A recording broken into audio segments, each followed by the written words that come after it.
дар шаҳри Хуҷанд лоиҳаи пешниҳоди стипендия барои омӯзиш дар Ҷумҳурии Япония доир гардид. лоиҳаи мазкур бо мақсади рушди захираҳои инсонӣ ва омода намудани кадрҳои баландихтисос аз соли 2009 инҷониб роҳандозӣ карда мешавад.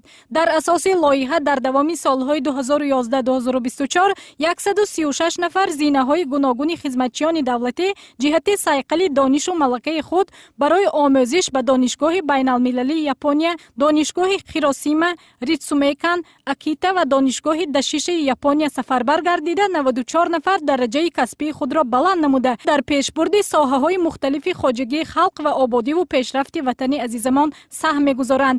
Айни замон 41 нафар магистрантон ва 1 нафар докторанд дар донишгоҳҳои Япония таҳсилашонро идома дода истоданд. Магистратура 2 солро дар бар мегирад, докторантура 3 сол. Барои соли хониши нав 2025-2027 ва соли хониши 2025-2028 барои магистратура ва докторантура заминаҳои зарурии ҳуқуқӣ роҳандозӣ карда шудааст. Дар доираи лоиҳаи мазкур довталабон аз Ҷумҳурии Тоҷикистон дар донишгоҳҳои бонуфузи Япония аз рӯи ихтисосҳои рушди муносибатҳои байналмилалӣ, иқтисод ва идоракунии давлатӣ ба идомаи таҳсил фаро гирифта шуда, раванди тадрис комилан ройгон мебошад. Программа JDS или программа по предоставлению стипендий для подготовки кадров осуществляется в Таджикистане с 2008 года.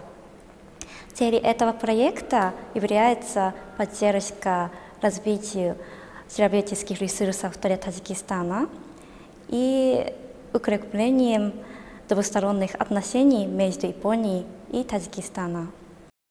таъкид карда шуд ки дар заминаи устувор будани ҳамкориҳои мутақобилаи ду кишвар шумораи стипендияҳо аз 3 адади соли 2008 то ба 16 нафар дар соли 2024 расонида шуд.